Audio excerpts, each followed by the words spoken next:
आज का मौजूद जो है वो डोर स्विच के बारे में है। डोर स्विच का इस्तेमाल जो है रेफ्रिजरेटर्स जो है उनके अंदर किया जाता है।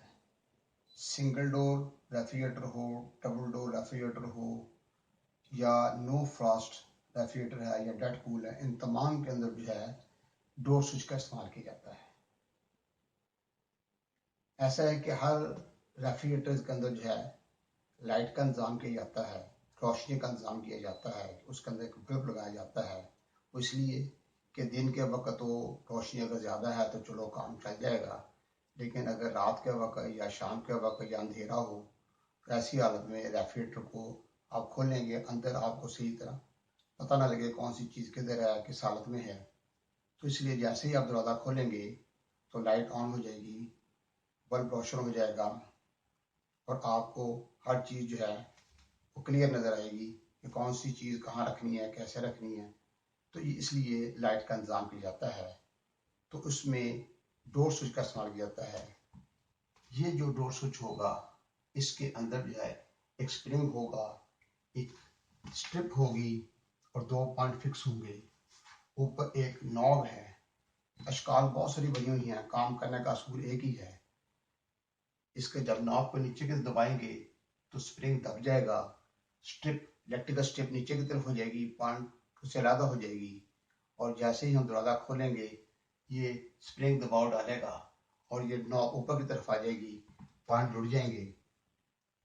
अगर फर्ज करें बल्ब को हम डायरेक्ट न्यूट्रल देते हैं और इधर से फेस होगी, दरवाज़ा बंद करेंगे तो डोर स्विच दब जाएगा, इसका जो नॉब दब जाएगी और इसकी जो इलेक्ट्रिकल स्ट्रिप नीचे की तरफ आ जाएगी, स्प्रिंग दब जाएगा और इस तरीके से बल्ब जो है वो रोशन नहीं होगा, क्योंकि यहाँ पर इलेक्ट्रिकल पॉइंट जो है उनका सर्किट नामुकम्मल हो जाएगा। जैसे दरवाज़ा खोलेंगे स्प्रिंग जोर डालेगा, स्ट्रिप ऊपर जाएगी, नॉब बाहर की तरफ आ जाएगी, पॉइंट जुड़ जाएंगे तो फेस पहुंच जाएगा। न्यूट्रल पहले पहुंची हुई है, जब फेस पहुंचेगा तो बल्ब रोशन हो जाएगा। ऐसा भी हो सकता है कि बल्ब को डायरेक्ट फेस गया हो और न्यूट्रल या डोर स्विच के जरिए कंट्रोल की गई हो, तो जैसे ही डोर स्विच आप ऑन होगा दरवाज़ा खोलने पर तो न्यूट्रल मिल जाएगी, फेस पहले पहुंचा हुआ तभी बल्ब रोशन हो जाएगा। तो ये सिंगल डोर रेफ्रिजरेटर जो है उसके अंदर या डबल डोर डायरेक्ट कूल जो है रेफ्रिजरेटर जो है उसके अंदर इस किस्म के डोर स्विच लगे होंगे। अशकाल मुख्तलिफ तरीके से हैं, शक्लें कई तरह की बनी हुई हैं, असूल एक ही है। उसके बाद एक 2 वे डोर स्विच होगा। मैंने 2 किस्में लिखी हैं, सिंगल वे, 2 वेज। तो 2 वे जो होगा उसका इस्तेमाल नो फ्रॉस्ट रेफ्रिजरेटर के अंदर होता है। नो फ्रॉस्ट रेफ्रिजरेटर ऐसी रेफ्रिजरेटर है जिसके अंदर एक फ्रीजर फैन जो है वो लगा होता है, जो फ्रीजर की कूलिंग जो है वो पूरे रेफ्रिजरेटर में फैलाता है। ऊपर वाले खाने में ज़्यादा थ्रो होगी, नीचे वाले खाने में कम थ्रो होगी। ऊपर वाला खाना छोटा होगा, नीचे वाला खाना बड़ा होगा। ऊपर वाला खाना छोटा होने की वजह से, थ्रो ज़्यादा होने की वजह से वहाँ पर जो आप चीज़ें रखेंगे वो फ्रीज होंगी, मुंजमद होगी।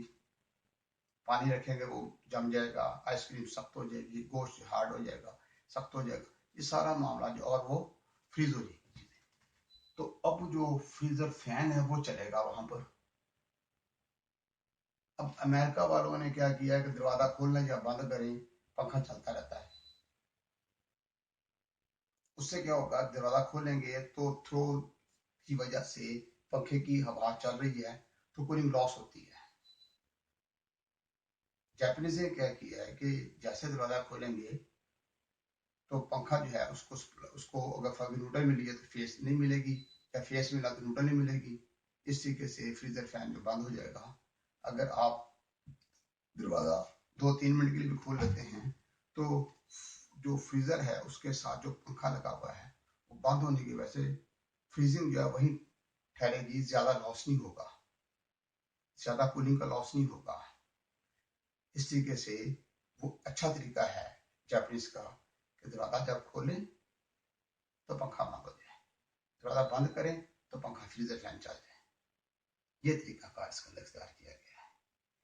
और उसके बाद जो है इसकी जो लाइट है, जब दरवाजा खोलेंगे तो जाहिर बात इसकी लाइट रोशन होगी। दुनिया की कोई भी रेफ्रिजरेटर है, अमेरिकन है, कोरियन है, जापानी है, पाकिस्तानी है, दरवाजा जैसे खोलेंगे तो लाइट ऑन होनी चाहिए।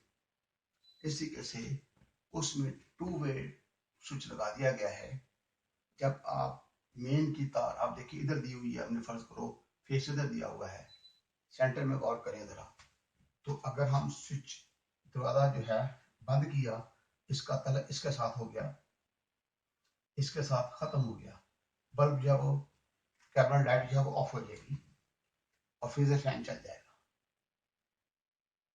जैसे ही दरवाजा खोलेंगे तो ये जो है ये इस तरफ हो जाएगा, इसका तल इसके साथ हो जाएगा, तो फेस लाइट को मिल जाएगा, तो लाइट रोशन हो जाएगी, तो ये बंद हो जाएगा।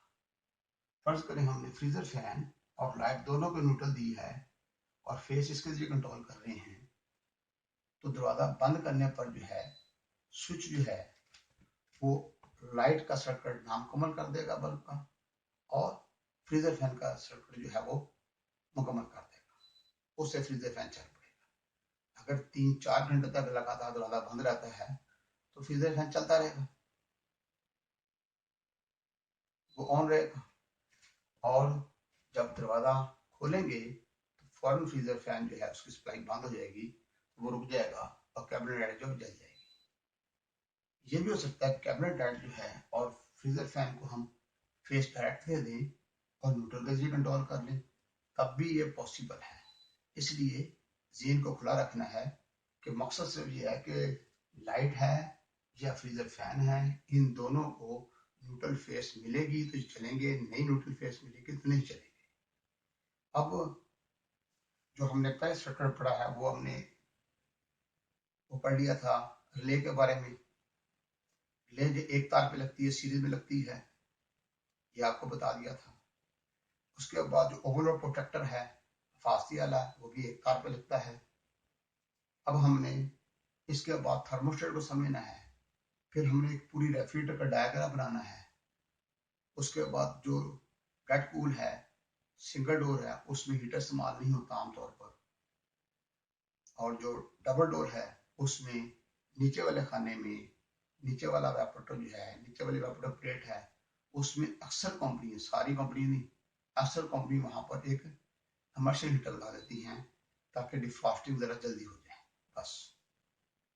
अब दोनों के कनेक्शन में थोड़ा फर्क है, आप मैं सारे कनेक्शन बना दूं, इनको भी ध्यान में रखिएगा। इनकी पिक्चर जो है ना ध्यान ले लें और इनको दिमाग में ध्यान में रखें। स्टेप बाय स्टेप समझाता जाऊं। मैंने आपको दिखाया कि कंप्रेसर के साथ रिले को कैसे लगाते हैं, आपने देख लिया। ओवरलोड प्रोटेक्टर को कैसे लगाते हैं वो भी देख लिया। अब इसका कनेक्शन लैदा हो जाएगा, इनको समझ लेना है, मुश्किल कोई बात नहीं है। अब हम सारी बातें ही प्रैक्टिकली कर रहे हैं। जैसे ही मेरे पास कुछ सामान जो है वो आता है प्रैक्टिकल का, वो भी मैं आपको दिखा दूंगा, लेकिन अब इसको ज़हन में रख लीजिएगा, ये बिल्कुल मुश्किल सर्किट नहीं है। तो जो इलेक्ट्रिकल वायरिंग को नहीं समझता, जो रेफ्रिजरेटर या डीप फ्रीजर या इलेक्ट्रिक वाटर कूलर जो है या विंडो एसी स्प्लिट टाइप इसकी वायरिंग को नहीं समझता, वो काम नहीं कर सकेगा। इसलिए ज़रूरी है कि आप इलेक्ट्रिकल वायरिंग जो है इसको